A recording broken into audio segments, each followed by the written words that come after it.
जय हिंद दोस्तों, स्वागत है आपका VVI के सब्जेक्टिव क्वेश्चंस के सीरीज में। सब्जेक्टिव क्वेश्चंस के सीरीज में हम यहाँ पर देखेंगे चैप्टर 2 जो कि क्लास 10वीं के विज्ञान से रिलेटेड है। और यहाँ पर चैप्टर 2 में हम देखेंगे अम्ल, क्षारक एवं लवण। जैसा कि आप जानते हैं हम ओनली ऑन यहाँ पर चैप्टर वाइज VVI क्वेश्चंस के ऊपर डिस्कस करने वाले हैं। ना ही मैं यहाँ पर आपको बुक बताने वाला हूँ, बुक पढ़ाने वाला हूँ और ना ही बुक के कॉन्सेप्ट को समझाने वाला हूं। बस यहाँ पर हम एक सीरीज चला रहे हैं जिसमें से आपको ओनली VVI क्वेश्चंस देखने को मिलेंगे, वो भी सब्जेक्टिव के फॉर्म में। जैसा कि आप जानते हैं मैट्रिक का एग्जाम में सब्जेक्टिव और ऑब्जेक्टिव दोनों पूछे जाते हैं, तो आपको दोनों लेके चलना होगा। हमने यहाँ पर चैप्टर वाइज जो भी सब्जेक्टिव क्वेश्चंस बनने चाहिए थे वो हमने यहाँ पे सेलेक्ट कर लिए हैं। इस PDF में आपको 3 तरह के क्वेश्चंस मिलेंगे। एक तो वो जो भर भर के एग्जाम में आ चुके हैं, दूसरा जो आने वाले हैं, और तीसरा जो आपके एग्जाम की दृष्टि से इम्पॉर्टेंट है। ये 3 तरह के क्वेश्चंस आपको मिलने वाले हैं। अब दिल थाम करके बैठिए, आपको थोड़ी देर में पता चल जाएगा कि ये क्वेश्चंस आपके दृष्टि से, आपके एग्जाम की दृष्टि से इम्पॉर्टेंट है या नहीं। तो चलिए बिना देरी किए गए हम चलते हैं क्वेश्चन नंबर 1 के ऊपर। और एक चीज़ आपको ये यहाँ देखने को मिलेगा कि इसका आंसर हमने बहुत ही आसान तरीके से देने की कोशिश करा है ताकि आपको ना इजीली वे में याद हो जाए। तो चलिए इसी के साथ हम देखते हैं चैप्टर 2 अम्ल, क्षारक एवं लवण के क्वेश्चन नंबर 1 को। यहाँ पर हम आपको ना ही अभ्यास करा रहे हैं और ना ही किताब के क्वेश्चन आंसर करवा रहे हैं। इसमें आपको ओनली VVI क्वेश्चन मिलेगा। आंसर है यहाँ पर पीतल एवं तांबे के बर्तनों में दही एवं खट्टे पदार्थ इसलिए नहीं रखने चाहिए क्योंकि दही में मौजूद लैक्टिक अम्ल होते हैं जो पीतल एवं तांबे के बर्तनों से अभिक्रिया करके हानिकारक यानी कि विषैले यौगिक बनाते हैं, जिसके कारणवश ये खाने लायक नहीं रह जाते हैं। इसीलिए हम पीतल एवं तांबों के बर्तनों में खट्टे पदार्थों को नहीं रख सकते हैं। ये अपने अध्यापक से, अपने टीचर से या फिर कहीं और ऑनलाइन कोर्सेज अब किए होंगे तो ये सब क्वेश्चंस पढ़े होंगे, इसलिए हम ज़्यादा समय नहीं लेंगे। मेरा मकसद है सिर्फ और सिर्फ आपको VVI क्वेश्चन से मुलाकात करवा देना। ओके, नेक्स्ट क्वेश्चन है धातु के साथ अम्ल की अभिक्रिया होने पर सामान्यतः कौन सी गैस निकलती है? एक उदाहरण द्वारा समझाइए। इस गैस की उपस्थिति की आप जांच कैसे करेंगे?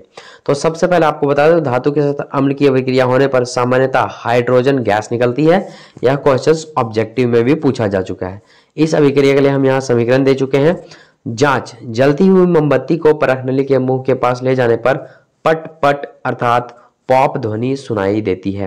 तो यहाँ पर इन क्वेश्चंस के आंसर आप क्या करेंगे, बारी बारी से आप याद करेंगे, समझेंगे, तो ही आपके एग्जाम में अच्छे मार्क्स गेन हो सकते हैं। नेक्स्ट क्वेश्चन है कोई धातु यौगिक, यहाँ यौगिक लिखा चुका है, यहाँ यौगिक होगा, ए तनु हाइड्रोक्लोरिक अम्ल के साथ अभिक्रिया करता है तो बुदबुदाहट उत्पन्न होती है। इससे उत्पन्न गैस जलती मोमबत्ती को बुझा देती है। यदि उत्पन्न यौगिक में एक से कैल्शियम क्लोराइड है तो इस अभिक्रिया के लिए संतुलित रासायनिक समीकरण लिखिए। यह अभिक्रिया है और इसको क्या करना है, संतुलित कर देना है। हमने यहाँ पर क्या किया है, बस आपको क्वेश्चंस दिखाने का प्रयास किया है कि किस टाइप के क्वेश्चंस एग्जाम में पूछे जा सकते हैं। चलिए नेक्स्ट पे चलते हैं। यहाँ पर HCl, HNO3 आदि जलीय विलयन में अम्ल अभिलाक्षणिक गुण क्यों प्रदर्शित करते हैं जबकि अल्कोहल एवं ग्लूकोज जैसे यौगिकों के विलयन में अम्लीयता के अभिलक्षण नहीं प्रदर्शित होते हैं? आंसर यहाँ पे बहुत आसान भाषा में हमने देने की प्रयास किया है। आप इन क्वेश्चंस को देखेंगे और आंसर को समझेंगे और उसके बाद इसे याद करेंगे। नेक्स्ट क्वेश्चन है अम्ल का जलीय विलयन विद्युत का चालन क्यों करता है? ये क्वेश्चन देखिए बहुत ज़्यादा एग्जाम में पूछे जा चुके हैं, इसलिए हमने यहाँ पर सिलेक्ट कर लिया है। अम्ल का जलीय विलयन विद्युत का चालन करता है क्योंकि अम्ल जलीय विलयन में H+ आयन उत्पन्न करता है, जिसके कारण यह विद्युत धारा का प्रवाह होता है। तो आप सिंपल सी बात में आंसर दे सकते हैं, बहुत ही ज़्यादा इंपॉर्टेंट क्वेश्चन है। नेक्स्ट क्वेश्चन है क्वेश्चन नंबर 6, शुष्क हाइड्रोक्लोरिक गैस शुष्क लिटमस पत्र के रंग को क्यों नहीं बदलती है? आंसर सुनिए, शुष्क हाइड्रोक्लोरिक गैस शुष्क लिटमस पत्र के रंग को नहीं बदलती है क्योंकि जल की अनुपस्थिति में, सिर्फ जल की उपस्थिति में HCl से H+ आयन उत्पन्न होता है। इसका आंसर आप इतना लिखेंगे, फाइनल एग्जाम में अगर ये 3 मार्क्स का हो तो आपको 3 में 3 पाने से कोई नहीं रोक सकता है। चलिए नेक्स्ट क्वेश्चन देते हैं, कहीं कहीं टाइपिंग मिस्टेक होगा तो माफ कीजिएगा। अम्ल को तनुकृत करते समय यह क्यों अनुशंसित करते हैं कि अम्ल को जल में मिलाना चाहिए, ना कि अम्ल में? तो यहाँ पर याद रखिए, ये सारे सवाल आपके एग्जाम में बनने वाले हैं, ऐसा ना हो कि आप इग्नोर करें। अम्ल को तनुकृत करते समय या अनुशंसित करते हैं कि अम्ल को जल में मिलाना चाहिए, ना कि जल को अम्ल में, क्योंकि जल को सांद्र में मिलने से वह तीव्र अभिक्रिया कर विस्फोट करते हैं। इसके कई दुष्परिणाम हो सकते हैं, इसलिए हमें कभी भी जल को अम्ल में नहीं मिलाना चाहिए, हमें अम्ल को जल में मिलाना चाहिए। ये क्वेश्चंस आप समझे होंगे भली भांति और पढ़े भी होंगे, इसलिए हम इसमें टाइम नहीं देंगे। आगे बढ़ते हैं। अम्ल के विलयन को तनुकृत करते समय हाइड्रोजनियम आयन H3O+ की सांद्रता कैसे प्रभावित हो जाती है? आंसर यहाँ पे, अम्ल के जलीय विलयन को तनुकृत करते समय हाइड्रोनियम आयन की सांद्रता में प्रति इकाई आयन में कमी हो जाती है। ये सब क्वेश्चंस ना बहुत ही आसान है। अब ये मत देखिए बहुत ज़्यादा बड़े क्वेश्चंस हैं और आंसर भी बड़े नहीं है, ऐसा नहीं है। जब सोडियम हाइड्रोक्साइड विलयन में अधिक क्षारक मिलाते हैं तो हाइड्रोक्साइड आयन OH की सांद्रता कैसे प्रभावित होती है? हाइड्रोजन आयन OH की सांद्रता बढ़ जाती है। बस नेक्स्ट क्वेश्चन है यहाँ पर, क्वेश्चन नंबर 10। आपके पास दो विलयन A एवं B है, इसे B मान लीजिए। A के pH मान 6 है एवं B के pH मान 8 है। किस विलयन में हाइड्रोजन आयन की सांद्रता अधिक है? इनमें से कोई अम्लीय है, कौन क्षारीय है, ये बताना है। तो हमें एक बात बताइए, यहाँ पर आप देख रहे हैं pH मान 8, pH मान 6 और pH मान 7, ठीक है। तो इसमें ना कौन सा अम्लीय है और कौन सा क्षारीय, ये हमें बताना है, ठीक है, हम बता लेंगे। तो सबसे पहले यहाँ A नंबर में देखिए, विलयन में H+ आयन की सांद्रता अधिक है। आप अगर यहाँ पर देखेंगे इसमें, तो इसमें सिर्फ और सिर्फ आपको क्या मिलेगा? क्षार देखने को मिलेगा। यहाँ 6 6 6 7, लेकिन इस वाले में अम्लीय ज्यादा है। कौन? सबसे पहले तो 6 आएगा, फिर 7 आएगा और फिर 8 आएगा। नेक्स्ट क्वेश्चन में देखते हैं। देखिए एक बात का आप ध्यान रखना कि हम यहाँ पर आपको क्वेश्चंस का डेफिनेशन, क्वेश्चन का कॉन्सेप्ट नहीं समझा रहे हैं। ऐसा ना आप वीडियो देख रहे हैं और आप समझने का प्रयास कर रहे हैं, नहीं, हम सिर्फ और सिर्फ यहाँ इंपॉर्टेंट क्वेश्चंस का एक तस्वीर आपको दिखा रहे हैं कि ये सब क्वेश्चंस एग्जाम में पूछे जाते हैं। अगर आप इसका नोट्स है तो आप कॉपी से भी याद कर सकते हैं, नहीं तो आप डायरेक्ट इस वीडियो से भी याद कर सकते हैं। H+ आयन की सांद्रता का विलयन की प्रकृति पर क्या प्रभाव पड़ता है? तो यहाँ पर हमने इसका आंसर दे रखा है एक लाइन में। नेक्स्ट क्वेश्चन है, क्या क्षारकीय विलयन में H+ आयन होते हैं? अगर हाँ तो क्षारकीय क्यों होते हैं? इसका भी आंसर हमने यहाँ नीचे दे रखा है। नेक्स्ट क्वेश्चन है, बहुत ही ज्यादा इंपॉर्टेंट क्वेश्चन से वाला 13 नंबर क्वेश्चन। कोई किसान खेत की मृदा, माफ कीजिएगा यहाँ मुद्दा लिखा गया है, मृदा की किस परिस्थिति में बिना बुझा हुआ चूना, कैल्शियम ऑक्साइड बुझा हुआ चूना, कैल्शियम हाइड्रोक्साइड या चौक कैल्शियम कार्बोनेट का उपयोग करेगा? ये सभी एक ही चीजों का नाम है और किसको किसको क्या बोलते हैं सब यहाँ ब्रैकेट में लिखा हुआ है। इसका आंसर हमने 3 लाइन में देने का प्रयास किया है। कोई किसान खेत की मृदा की अम्लीय परिस्थिति में बिना बुझा हुआ चूना या चौक का उपयोग मिट्टी को उदासीन बनाने के लिए करेगा। नेक्स्ट क्वेश्चन में चलते हैं। 14 नंबर क्वेश्चन, बड़ा ही आसान क्वेश्चन। CaOCl2 यौगिक का प्रचलित नाम क्या है? तो इस यौगिक का प्रचलित नाम है विरंजक चूर्ण और इसे CaOCl2 यानी कि इसे कहते हैं कैल्शियम क्लोराइड। छोटा छोटा आंसर है और छोटा छोटा क्वेश्चन है। उस पदार्थ का नाम बताइए जो क्लोरीन से अभिक्रिया करके विरंजक चूर्ण बनाता है। तो शुष्क बुझा हुआ चूना है उस पदार्थ का नाम। नेक्स्ट क्वेश्चन है, यहाँ अल्कोहल एवं ग्लूकोज जैसे यौगिक में हाइड्रोजन होते हैं लेकिन इनका वर्गीकरण अम्ल की तरह नहीं होता है। इसका आंसर यहाँ पे आप कैसे लिखेंगे आप नीचे देख सकते हैं। नेक्स्ट क्वेश्चन है, मोस्ट इंपॉर्टेंट क्वेश्चन, आश्रित जल विद्युत का चालन क्यों नहीं करता है जबकि वर्षा का जल करता है? आंसर हमने यहाँ 4 लाइन में देने की कोशिश किया है। नेक्स्ट पे चलते हैं। क्वेश्चन नंबर 18, जल की अनुपस्थिति में अम्ल का व्यवहार अम्लीय क्यों नहीं होता है? मतलब जल उसमें नहीं होगा तब। तो जल की अनुपस्थिति में अम्ल का व्यवहार अम्लीय नहीं होता है क्योंकि जल की उपस्थिति में ही आयन अम्ल से अलग होते हैं। नेक्स्ट क्वेश्चन पे चलते हैं। 19 नंबर क्वेश्चन, 5 विलयन ABCDE की जब सार्वत्रिक सूचक की जांच की जाती है तो pH के मान क्रमशः इतना इतना इतना प्राप्त होता है। कौन सा विलयन उदासीन है, प्रबल है, प्रबलीय अम्ल है, दुर्बलीय अम्ल है, दुर्बल अम्ल है? तो प्रबलीय अम्ल कौन सा होगा? प्रबलीय अम्ल का मतलब बहुत ज्यादा खट्टा, तो जो 1 है ना 1 वो सबसे ज़्यादा परवलीय अम्ल होगा। कहने का मतलब ये बी नंबर में 1 है तो बी नंबर पहले आएगा। इसको क्या करना है, सेट करना है इसके जगह पे।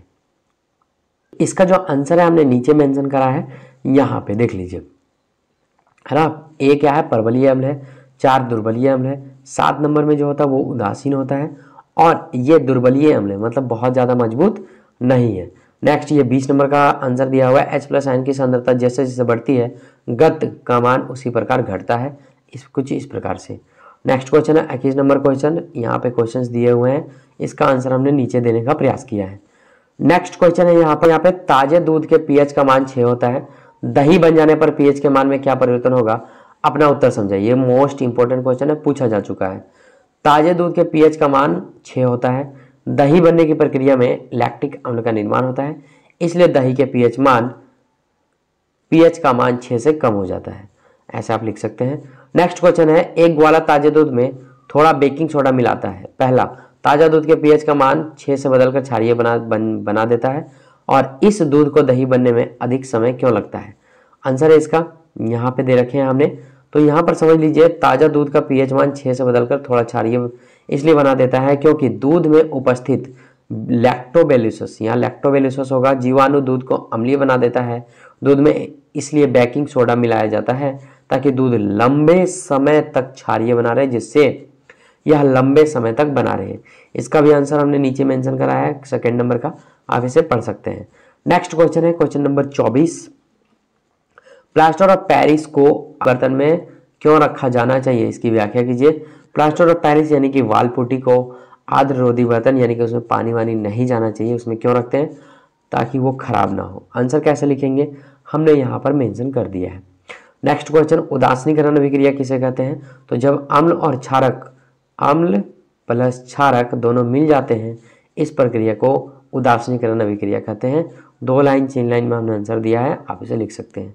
नेक्स्ट क्वेश्चन है यहाँ पे, धोने का सोडा एवं बेकिंग सोडा के दो प्रमुख उपयोग बताइए।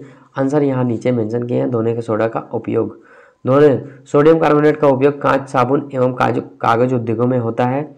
इसका उपयोग बोरेक्स जैसे सोडियम यौगिक के उत्पादन में होता है। सोडियम कार्बोनेट का उपयोग घरों में साफ सफाई के लिए होता है। जल की अस्थायी कठोरता को दूर करने के लिए किया जाता है। धोने के सोडा यानी कि सर्फ आप जो यूज करते हैं, गड़ी, एक्टिविल, वही है धोने का सोडा। नेक्स्ट क्वेश्चन, यहाँ बेकिंग सोडा का उपयोग क्या होता है, तो बेकिंग सोडा का उपयोग खाने की चीज़ों को मुलायम, स्पंजी तथा खास्ता बनाने में किया जाता है। खाने वाला सोडा को हम लोग बेकिंग सोडा कहते हैं। बेकिंग सोडा को क्षारीय होने के कारण ये पेट में अम्ल की मात्रा को, अधिकता को कम या उदासीन करके राहत पहुंचाने के लिए उपयोग किया जाता है। और भी कुछ कुछ चीज़ें हैं जो हमने नीचे मेंशन करा है, आप इसे पढ़ सकते हैं। नेक्स्ट क्वेश्चन, छोटा मोटा क्वेश्चन, CaOCl2 का प्रचलित नाम क्या है इसका, तो आंसर होगा ब्लीचिंग पाउडर। नेक्स्ट क्वेश्चन है, कठोर जल को मृदु करने के लिए किस सोडियम यौगिक का उपयोग किया जाता है। आंसर है यहाँ पे सोडियम, धोने का सोडा। धोने का सोडा का फॉर्मूला क्या होता है, Na2CO3H2O, ये है धोने का सोडा का फॉर्मूला। नेक्स्ट क्वेश्चन है question number 30, sodium hydrogen carbonate के विलयन को गर्म करने पर क्या होता है, इस अभिक्रिया के लिए समीकरण दीजिए। यहाँ पे हमने लिखा है और नीचे समीकरण देने का प्रयास भी किया है। नेक्स्ट क्वेश्चन है, प्लास्टर ऑफ पेरिस के जल के साथ अभिक्रिया के लिए समीकरण दीजिए।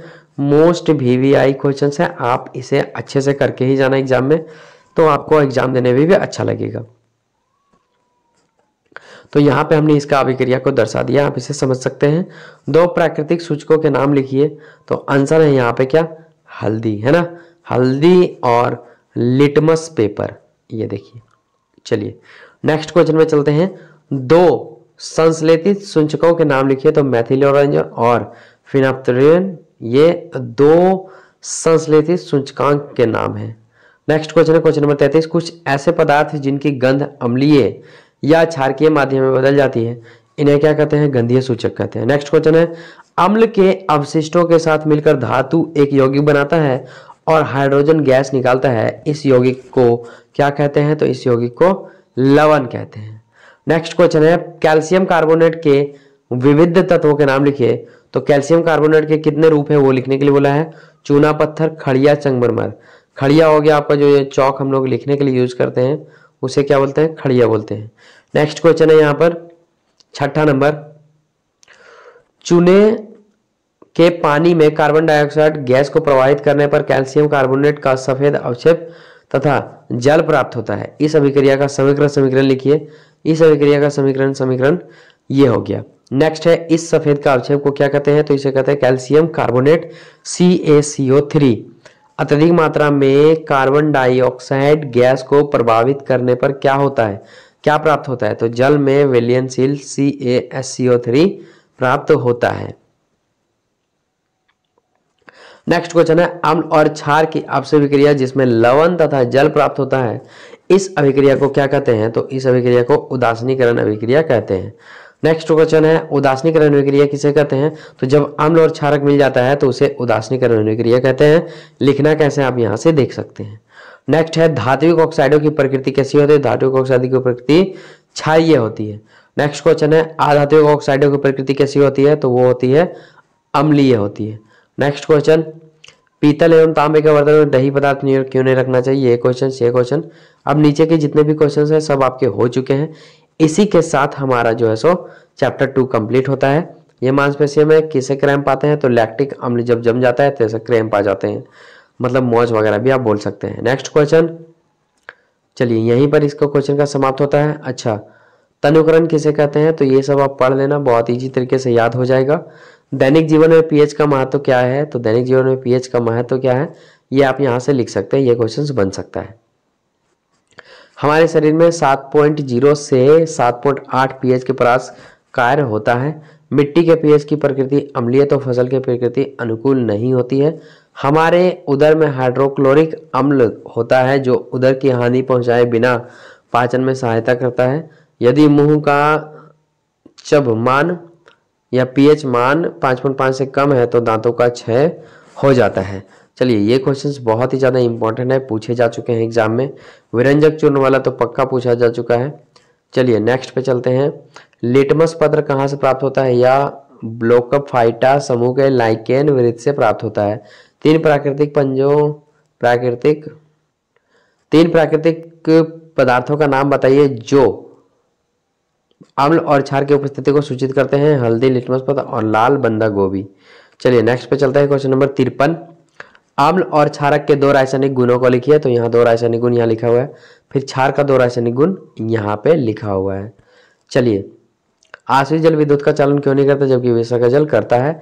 ये क्वेश्चन पीछे करवा दिए हैं। पीतल तांबे के बर्तन में क्यों नहीं रखना चाहिए? ये भी क्वेश्चन करवा दिए हैं। बाकी 56-57 भी करवा ही दिए हैं। हाँ, किसी टूटी हुई हड्डी को स्थिर रखने के लिए डॉक्टर किसका उपयोग करता है? प्लास्टर ऑफ पेरिस का उपयोग करता है। जो इसके बारे में पूछा है बता देना। चलिए, इसी के साथ क्वेश्चन नंबर 2 भी होता है कंप्लीट। हम मिलेंगे क्वेश्चन नंबर 3 पे और तीसरे वीडियो के साथ। तब तक के लिए जय हिंद, जय भारत।